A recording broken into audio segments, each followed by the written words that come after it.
Makeda, assalamu alaikum, welcome. Wa alaikum assalam. Thank you. How are you? Alhamdulillah, thank you so much for joining us today. Lovely to see Of you. course, of course. So nice to be here. I feel like I kind of know you already because I have read your book. Okay. So for everyone, Makeda is here today. She sent me this book that she wrote, which is called Bigger Than Divorce. And today we'll be discussing her motivation for writing this book and her own experience, and then also actually just taking an overview of the book itself. And one thing that I really appreciate about this book is that, oh my God, like I wish that I had access to something like this when I went through my divorce. And when I went to the library, when I was going through my divorce and I looked at the shelves, almost everything was just, it was all nonfiction, like about legal stuff and about, Mm, the collateral damage of the children and about, yeah. it was very overwhelming. And there was one book that I saw on the shelf, which was actually written by an editor, which was very autobiographical about her Oh, experience. And I actually really found so much of release through that book because in hearing other people's stories, mm, it's so meaningful because you could almost see yourself in it. right, exactly. And and it was very cathartic. And I remember taking shots with my phone of different pages, and it was just extremely helpful in that way because it's kind of like being seen. Because when you talk to other people, and then they might say something like, "Oh, we're so sorry to hear that," or something, but it just seems a little bit like detached and superficial. But when you read about somebody else's experience, or even just hear their stories about their pain or their overcoming the trials that they went through, it's as if somebody can really connect and relate to your soul, you know? Yes, It's a shared yes, experience, right? And I guess that is why we are here. This is why And She Thrived is here, is to offer that space so people can feel seen. right. And I mean, I just heard, was it the other day, that subhanAllah, it's now for Muslims, 1 in 3 marriages will end in divorce. Subhanallah, I mean, that's a kind of thing. it's Yeah. unbelievable, subhanAllah. Yeah. Okay, right. So first of all, let's start with what is it that motivated you to write this book? Well, it's exactly that, like you said. I realized. So one thing I realized before the divorce, when I entered my 30s, is a lot of my thoughts and my experiences are not unique to me. And I think throughout my 20s, I felt like I was this really super unique person. When things happened or the thoughts that I had, they were super unique to me. And then I realized as I went into life, like 31, 32, I'm not that unique. A lot of the thoughts that I have, a lot of the struggles that I have are actually shared with other people. So I had that thought first. So when the divorce happened, exactly like you said, I wanted to be like an aunt. I like to say like an aunt for the women who come after me and then have something in place that makes them feel seen, right? At least seeing that, oh, it's not just me who goes through this. Other women have that same experience, those same feelings, and just calling out those really tough emotions and feelings that are not usually articulated, especially within our community. So that was the motivation. I really wanted that resource to exist. Okay, so just to be clear, everyone, this book doesn't actually go into Makda's personal life about why she got divorced or all of that. So if you think you're going to get some juicy details about that, you will not be getting that. However, it does talk about the kind of the upheaval that happens post-divorce, where you have Right. to pick up all the pieces. And for example, she's got talks about being broken, about stigma, about the self, about purpose, and then it's about finding the path. And by the way, this book is also extremely spiritual. So you'll find a lot of resources and connections, whether it's certain Quranic ayat or ahadith that are contextual to, which offer some kind of support connected to these topics. It's Yeah. also about the ex-husband taking accountability, surrendering to God's plan, gratitude. And then the last section is about embracing the journey. And that's all about like self-care, and then about parenting solo, housekeeping solo, and then inspiring trailblazers. Yeah. What I really like about the way that this is structured as well, at the end of every chapter, there's almost like a khulasa, like a summary of the salient points of what she's spoken about. Then there's some kind of a challenge, like whether it's sort of introspective questions that you might consider, which I think is very helpful. So it almost gives you some kind of work to do. And Right, exactly. yes, so you have to also be proactive. And Right. I find that that's actually quite useful. Yeah. Okay. So the lessons can kind of stick. So it's not just information you read and oh, it's nice. Okay, okay. You know, I don't want that. Like actually, because divorce is supposed to be a new beginning, right? So doing the work to look inward and have that change really happen, you know, you gotta put some effort in. So that's why those challenge questions are there. Okay. Now, when we spoke over the phone Mm-hmm. prior to this conversation, I remember mentioning to you how I was interested that you had not mentioned any details about your divorce. And then you told me and you said something about, well, your marriage was actually quite a short marriage. Oh yes, about the marriage actually, about Yes. not mentioning like stories from the marriage and all of that. Yes. So, but now tell me about this because I remember you said something about it being a short marriage Yeah. that in itself can lead to a sense of more shame or something like that. Yes, yes, that's Okay. exactly what I said. Because two reasons that I didn't want to go into the actual marriage. One is I didn't know how to remain respectful of the marriage and still draw stories from that. So I just said, okay, completely forget that and then just focus post-divorce. And then two, and this is like the main reason, my marriage wasn't that long, so I really don't have much to draw from anyway.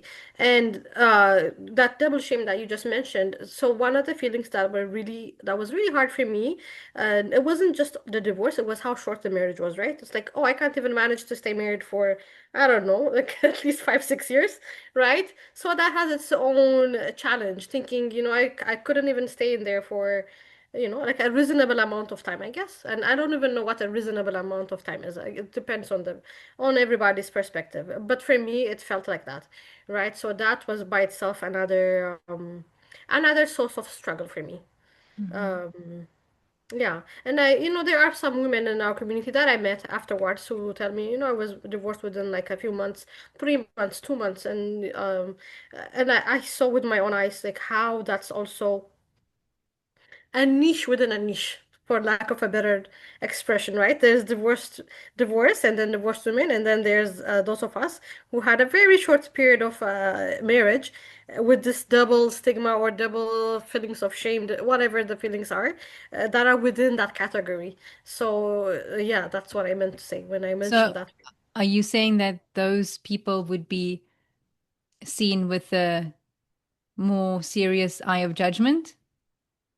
Yes, not only with within the community, but even for ourselves, right? Thinking, oh my gosh, how even and I mentioned this in the book, like, I couldn't even claim that term divorcee for a long time because I felt like, was I even married, right? Because it was just so short. And just grappling with that idea, like, am I a divorcee? Was I married? But yes, I wasn't married because, you know, well, there's all the proof is in the pudding, and I still have all these feelings that I'm dealing with. But then, like, the number of time or the amount of time being so little, bringing all of these magnified emotions. So yes, I think the Mhm. stigma and the feeling it brings is way worse for us. And what I find so interesting is that within the same continent, there are such drastically different views on divorce. For example, you have Ethiopian origin, correct? Yeah. And I Yes, think yes, in your book, you actually mention a certain term that is yes, used derogatory in a derogatory way towards divorce. They have like a certain title, right? yes. What is the word that you used again? Fat. And what does it mean? Well, literally, if I am to translate it for you, it would be divorcee. But knowing the language for people who are from there, it's not a neutral term, right? It carries within it this derogatory. That's the best word I can come up with. It's like a label, really. Oh, you know, that divorcee type of feeling that it Mm. induces. Right. And then if you just move over to the other side of the continent to West Africa in Mauritania, there is no stigma whatsoever towards divorced women. So, subhanAllah, I think that's interesting to note that the nuance that there is within the same, region relatively. Going back to what you said earlier about the motivation behind writing it, right? Why I sat down and wrote the whole thing. There's such a big lack of resources in our community for divorced women, which I experienced very acutely. So when I was going through it, it didn't even occur to me to read, first of all. Like, forget Muslim resources. And I like to read. I'm a very bookish person. But that place emotionally of where I was, I couldn't even read like a simple book. I'm not talking about self-help, even fiction, right? Something enjoyable, because I was just entangled in those feelings. So when I started to come out of that just a little bit, right, and then thinking, okay, let me read about self-help books about divorce, and then I looked at the time, there wasn't any. There were no books from Muslims that had a little bit of, spiritual guidance as well, and I couldn't find any. So that was also one of the motivations behind, because we have to tie in our deen, because it's our deen is our way of life, right? And not having guidance based on a little bit of religion, it's tougher, because and the only thing that was helping me at the time was my deen. And even when I listened to lectures that had nothing to do with the Quran, with the divorce, and they mentioned the Quran ayah and stuff, I used to just relate it back to my own situation. Oh, this is you can actually use this for this my situation, and so I just wanted to crystallize that and spell it out and have it specifically for us. Okay, thank you. So I'm going to jump into reading a few sections here, and feel Okay, free to comment, okay? So this one sure. is about defined by circumstance. Okay.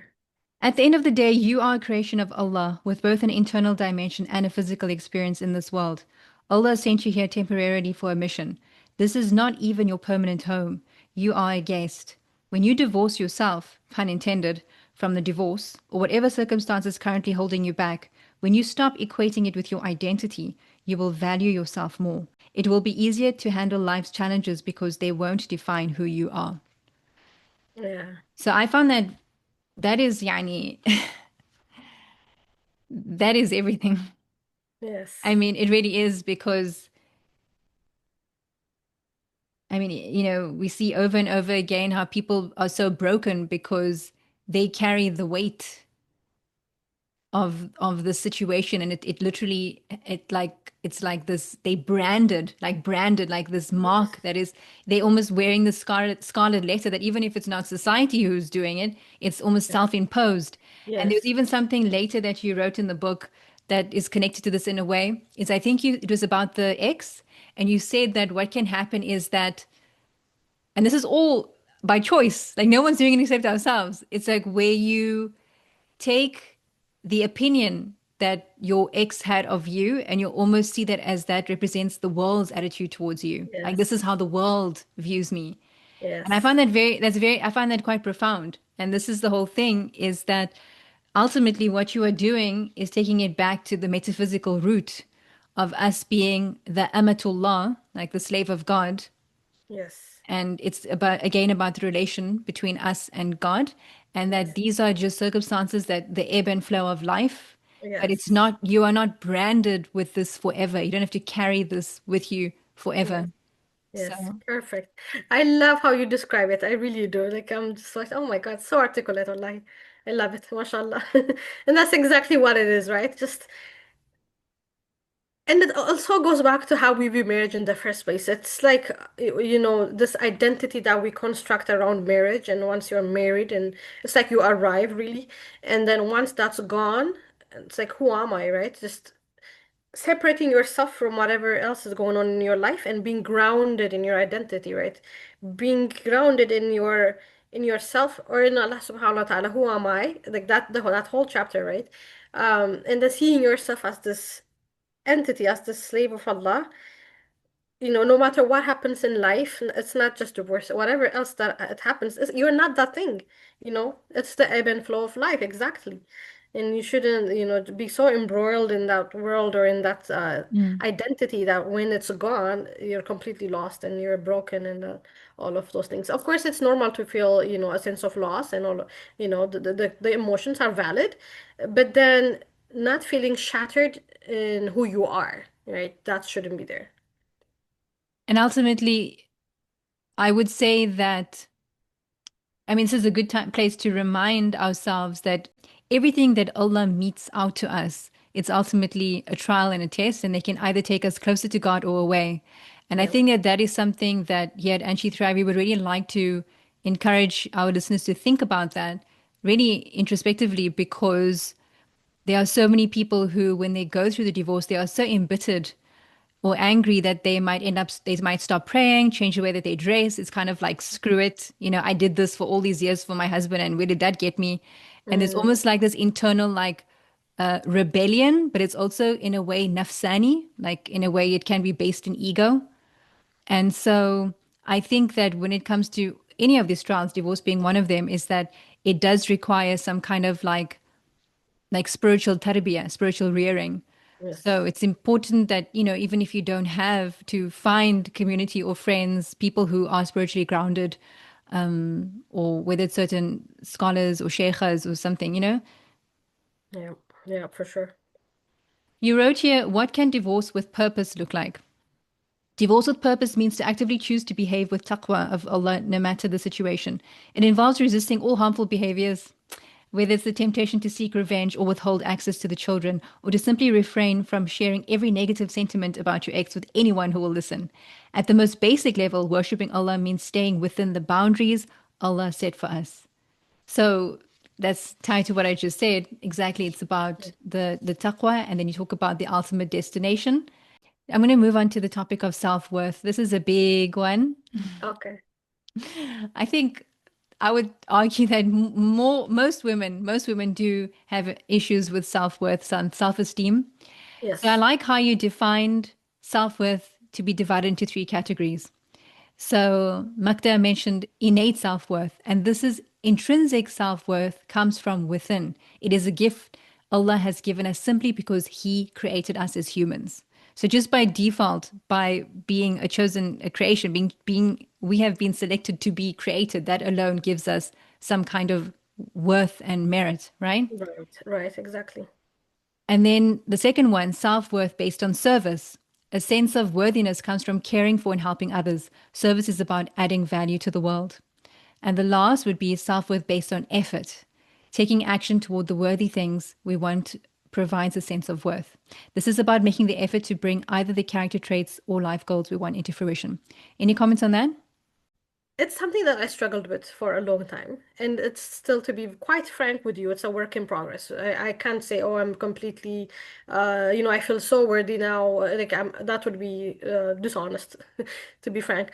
So it's a work in progress, and that's when I realized when the divorce happened. After that, as I was getting all the lessons, that's when I realized I actually struggled with self-esteem even before the divorce. Like I had that issue.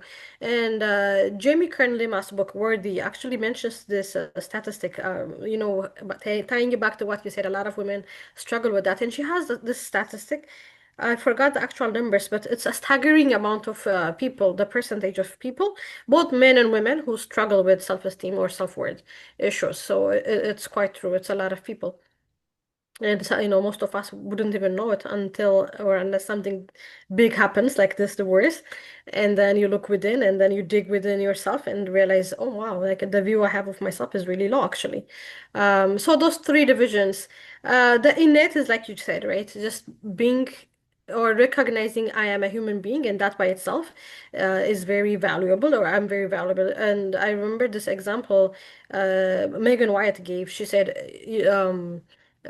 if you find out that someone you don't even know, right? Someone on the other end of the world was, something horrible happened to that person, you naturally get very angry because instinctively you know that human beings, even if you don't even know this person, you know that person is valuable because you recognize the innate worth that this person has, and that it's not okay that this horrible thing or just something bad happened to him, right?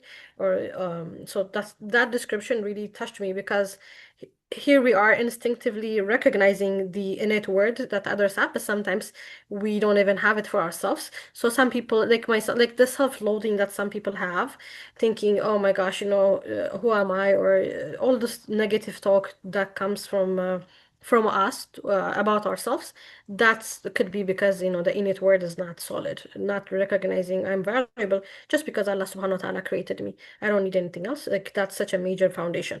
Having that recognition is a foundation to having a sense of word that's kind of stable and healthy.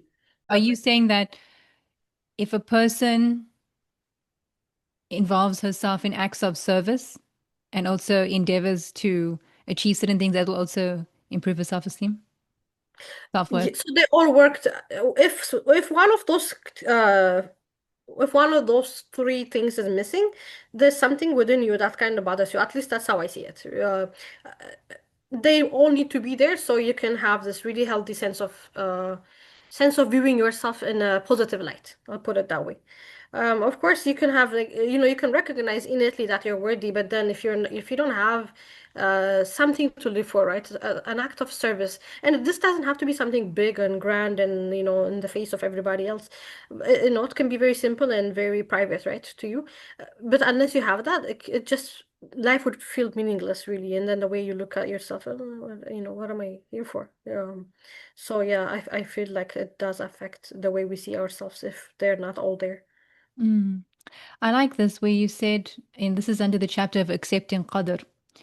Okay. So you're saying that instead of asking questions like, if only I'd done this or that, why didn't it last? Why did Allah allow this to happen to me? Here are some better questions to ask yourself. What have I learned from my experience that I can apply moving forward? What is a lesson that I may be missing? What have I gained from this experience? Could I have acted any differently considering the particular stage in my life and the information, experiences, and mindset I had at that point? As a result of this, have I changed or learned new ways to respond to similar situations in the future?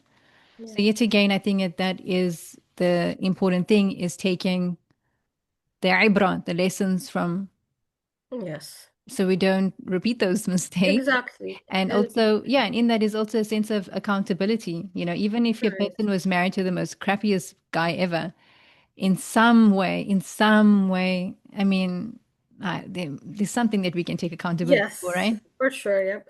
And it's future centered, right? You're not looking back and just drowning in that regret and for something you can't even change, but looking forward and then thinking, okay, what can I take from this and move forward in a way that's beneficial for me, with lessons learned, then that's useful. Mm. There's no point in, ruminating in the past and just feeling like, oh, why? Because you can't really change anything. It's gone. Okay, so under the accepting qadr, Makda relates the fable. Perhaps you've heard this fable, and I'm going to read the fable, but it's very meaningful because it illustrates the power of qadr. And there's a fable about a farmer whose horse ran away. When they heard about the missing horse, the farmer's neighbors told him, "We're so sorry, you have terrible luck." And the farmer replied, "Maybe." The next day his horse returned and it brought some wild horses with it. His neighbors came again and said, "Your horse came back and brought more. How lucky you are." And the farmer said again, "Maybe."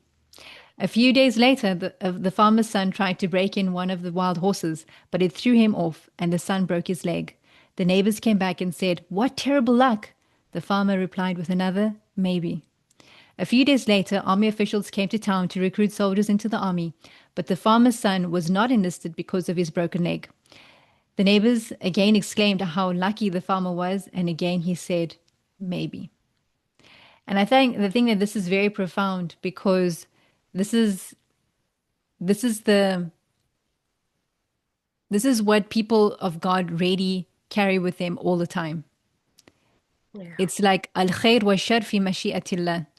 Good and evil is by the will of God. Like ultimately, we don't actually know. So what might seem to be absolutely awful, there might be khair in it, and what might seem to be really good, there might be shar in it, evil Yeah. in it. So I really wanted to mention the story because it's packed with all that meaning.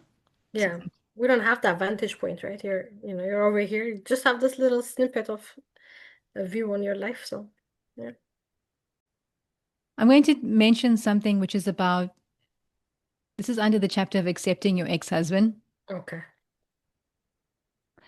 And you say that forgiveness is giving up the hope that the past could have been different. It is choosing to let go so that the past can't hold you hostage. Forgiveness is not thinking about woulda, coulda, shoulda. It is about being present right now, making decisions for right now, and moving forward. So the forgiveness is what? Like being okay with what happened, I suppose. Like not Yes, not not exactly. it's like leaving it like leaving that baggage behind and not carrying it with you. It's like, okay, it happened. Okay, now what, right? And I take that from Oprah. Like, a few years ago, this show that she made, about forgiveness, but it just really touched me. And that's I remember I was listening to her talk about this, and this weight lifting off of my shoulders was like, okay, I can do that.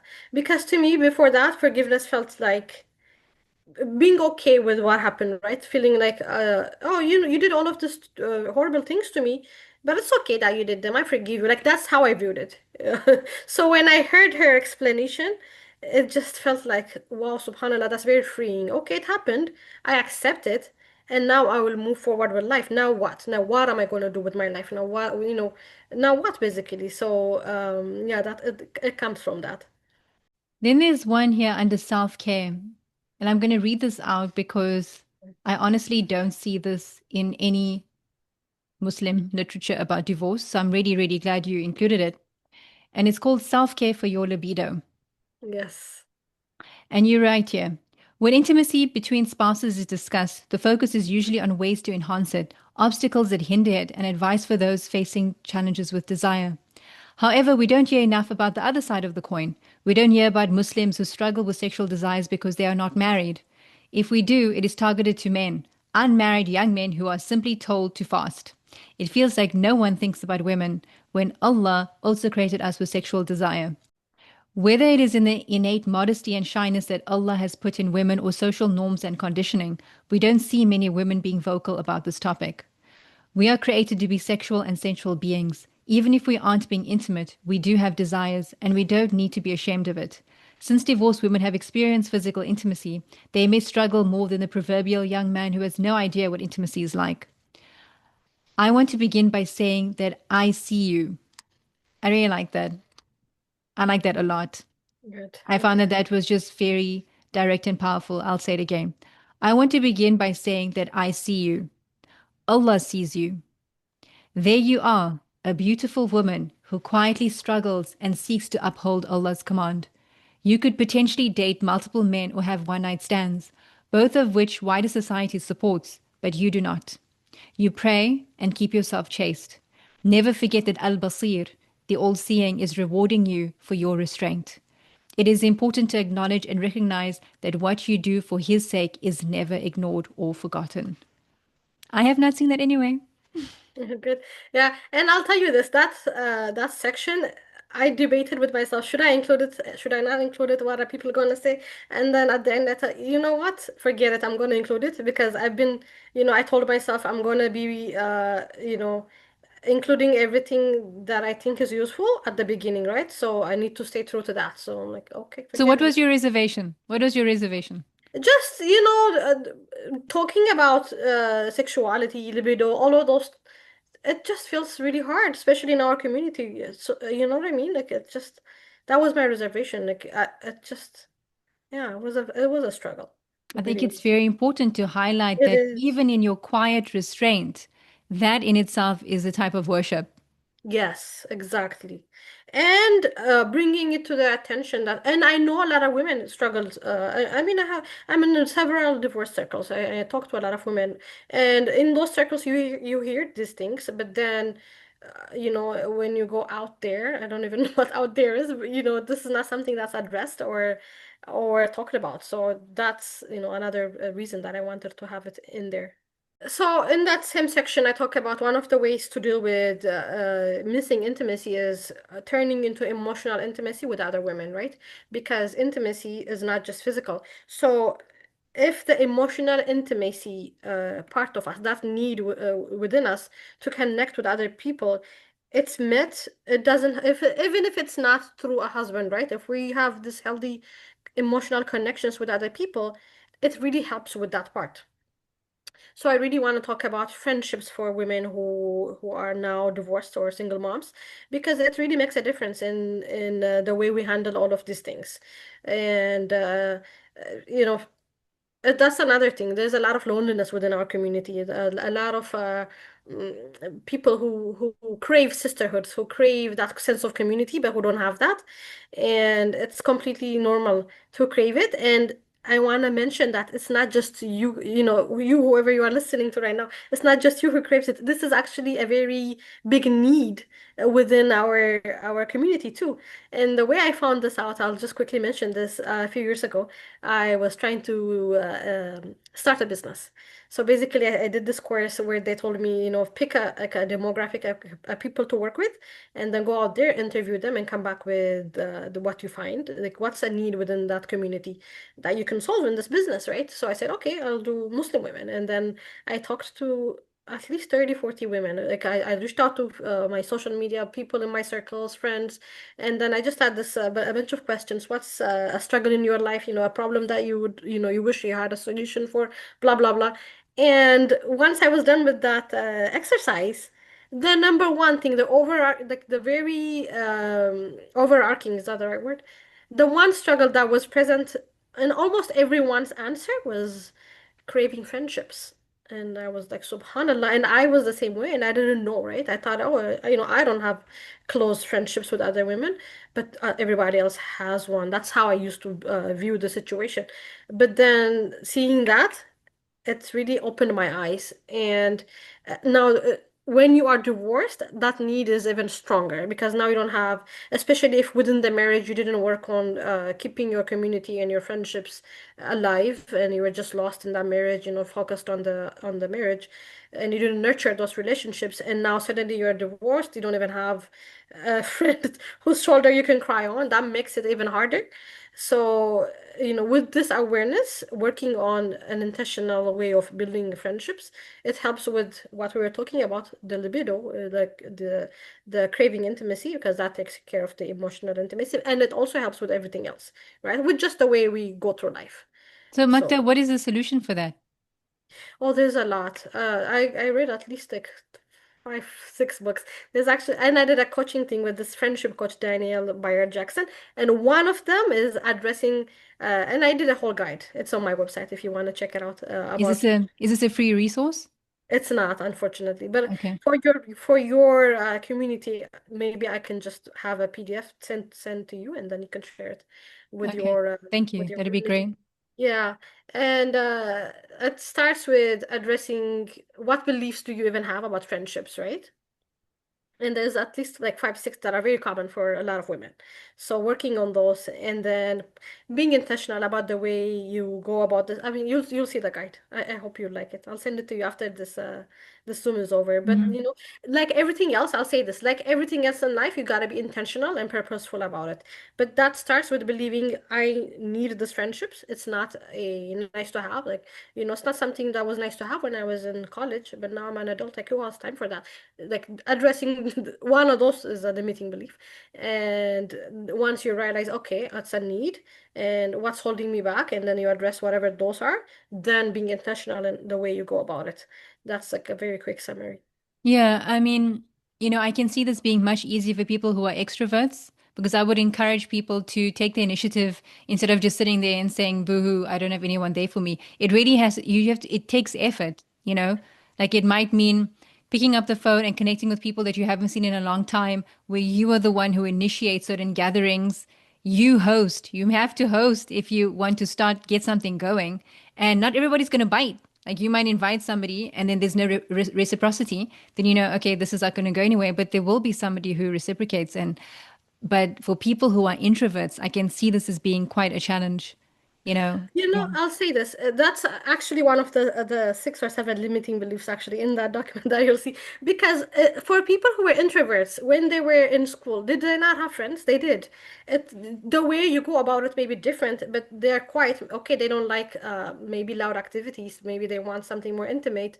But they did make friends when they were younger. Like almost all of us had an easier time making friends when we were younger. And then at some point, once the college life is over and everybody goes about their own way, it becomes harder, and it just becomes something in the back burner, as they say.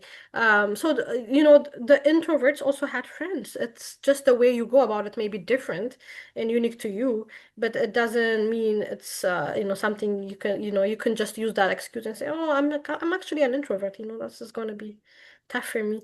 But I hope you're gonna like that guide, and inshallah, let me know what you think of it. I'll send it to you today, inshallah. Yeah, and then I can just include that as a link on the YouTube Yes, description if possible. Okay, right. good. Makta, with regards to the wider community, what would you say to them in terms of ways that they could support a divorcee? I think the number one thing or the place to start from is empathy. Really putting yourself, if you are not divorced, if you are married, if you know, if you're not within this community, putting yourself in our shoes and trying to see what our life could be like, imagining it, what if I was in this woman's shoes, right? What kind of support would I need? So once that empathy is there, that really genuine sense of care for us, and let's be very clear that this is a very vulnerable community, right? We're very vulnerable. We don't have that presence who's protective, who's provider, all of those things. So once you have that sense of empathy, uh, the way you help will be more genuine, and the desire to help will be even more genuine, right? Help, if the sister wants to get remarried, help her with that. Keep an eye on her kids.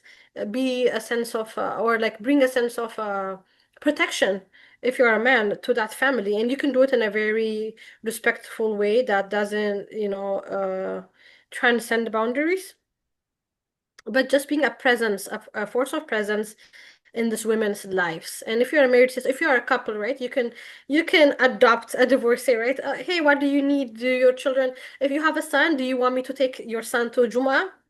So we can go to the men's section. That's the struggle a lot of women have. They would have young boys around maybe like 10, 9, and they kind of feel uncomfortable sending him by himself over to the boys' side, but they can go with him obviously. So even those things that seem little to you are such a big deal, right? Offering, hey, if your car is ever stuck on the freeway, we'll come help you if you're a married couple, right? So that way you also avoid that awkwardness. You have your wife with you, right? If you're a guy, if you're a sister, just working with your husband to be a means of support for the sister. These are some ways that you can help us. But then it starts with the empathy, right? Because if you don't have empathy, I say this and then it's like, oh, okay, it sounds nice, all right, and then you forget it. But if you have that genuine care, then the way you help, it's so different, right? You'll be creative. It depends on what she needs too. Well, something else I can never imagine. Maybe she needs, right? So you can do that for that sister, for that family. So these are some of the ways you can help. Yeah, that's a good reminder, especially, people look at divorcees and they think, well, they seem okay. I think they must be Yes. fine. Yeah. But believe you me, when there's masculine help there, masculine energy to help around with something around the house, it's so appreciated. Yes. Yes. You It know, makes it's a like huge these, difference. yeah, it's like these small things that sometimes we can't do. Then you think, man, like this was the pro of marriage. Yeah. So that can be Exactly. helpful. Did you want to talk about role models for our children, especially sons, for women who are completely solo parenting their sons? Yes. So yes, as a ummah, we like to say, "Oh, we're one ummah, we're one community." So you best believe that when someone has a need that's not fulfilled and this child grows up, we're all connected. You better believe that somehow, some way, that's gonna come to you. You're not exempt, right? So why not put in the effort now to help in any way you can, right? So if they don't have their father actively in their lives, especially for the boys, even for the girls, how can you step up and be a role model for them? It can be setting up a bi-weekly meeting with this, and do it in a way that avoids, again, a lot of the other issues that may come with that. You already, I'm not going to go into what those may be, but there are ways where there's a will, there's a way, and just being a presence in their life so they can have that masculine energy, right? That sense of, okay, there's this man who's kind of like a father figure for me. He's like a role model. I want to be like him one day. He has a very good character, very, Dean is on point, that type of thing. Mm. Yes, that's definitely true. I would also, though, to caution people, I've just interviewed Danish from In Shares Clothing. And abuse is a real thing. So one Yes. has to navigate this with wisdom, of course. Yeah. And Yep. then I do know of a few people who are starting Futua programs, which are incredible. Oh my gosh, there's such a need where essentially creating groups for male youth that's focused on cultivating chivalry. And yeah, masculine That's so traits and skills and chivalry, and these sort of only boy clubs, which is almost like a Muslim Boy Scouts in a way. I think awesome. it's so useful Yeah. for establishing sense of confidence, role models, just to skill build, so then they feel Yes. more. Because this is also another problem, is that a lot of women who are entirely parenting on their own, boys, the boys just spend way too much time with women. Like they go to schools where What are they gonna do yeah, exactly? all the teachers are women. Then they Yeah. come home, mom's friends are women. Everyone, especially if they know uncles around, right? If they're uncle and Right. cousins, then fine, right? But Yes. it's important to get that balance because otherwise they're just going to be this like effeminate type of. Yeah, it's gonna affect them, Yeah. eventually once they're older. Yeah. So lastly, Magda, given your own journey, can you tell us something about your own growth and transformation? If you look back to where you were there, then at that time, and now, tell us about how that transformation has been. Where do I even begin? It's a very surreal feeling, subhanAllah, to look at where I was and where I am now. One of the manifestations of that growth is the book you hold in your hands right now, right? Behind me. Hmm. I remember very clearly when I articulated that I want to write. Like I love reading, I love writing. Like I always wanted, oh, I want to write one day. But and back to the self-worth thing, to think that I'm worthy enough to where I can write and I have something that's valuable to say that other people would want to read. That took such a journey. And I remember I signed up for this coaching program. And in that onboarding call, in that coaching program, she asked me, "What are your goals?" And then I said a few things, random things. And then she goes, "But what do you really, really want? Like, what do you want to achieve in your life that would feel very like right now it feels kind of impossible, but you really want it?" And she really pushed me, and then I said, "Oh, I want to write a book." And that's exactly how I said it. And wallahi al-azim, I expected her to laugh. Like I expected her to say, "I'm serious. Like what else? Like what do you really want?" Like that's how I expected her to react. And then I'm watching her, and she didn't. I was like, "Oh wow, that's nice." I'm like, "Wait, you're not laughing?" Like I actually asked her, and she's like, "Why would I? I actually wrote a book. Like I can help you with that. That's so, And I'm like, "Wow!" Like it was just such a I don't have the words for you. It was just like, oh my God, like that's not impossible. Like it's not crazy to wish that. And so from that moment to where actually started writing, it took a while. Like I'm not going to tell you, oh, once we had that conversation, I just sat down and no, it took a while to just work on myself a little bit more. I think a couple of years, and then I started. But it's one thing that came out of it. And now, now I work 9 to 5, 9 to 5. I have a business now. I am a published author, so all of these things came after that, right? Before that, I was just, I would just f- move through life, go to work, come, eat my dinner, go to bed, that routine. I didn't have a zest for life. I'll put it that way. Like now, I wake up at 3 a.m. almost every day now, like, and I want to. Right? I'm excited to start the day. I'm like, oh my God, it's 4 a.m. I'm late. Like, because I want to get started with my day. Like I have that type of zest for my day and my life and the things that are in my life, right? What do you And do? What do you from 3 o'clock in the morning? to work on my business. Before I was to work on the book. So that's how I got it done because I'm also a parent, right? I have a little girl. She's only 6 now. When I was writing it, she was maybe 3 or so. So I had to wake up super early before she came, and then it's like, "Mommy, mommy," the whole day starts. Otherwise, it wouldn't get done. So it meant that much to me, and I believed in it enough for where I made the time for it, right? So all of these transformations, they came as a result of the growth that I experienced after that, after the divorce. I admire your determination. Mashallah. That's Thank great. you. Thank you. Anything else you'd like to say in closing?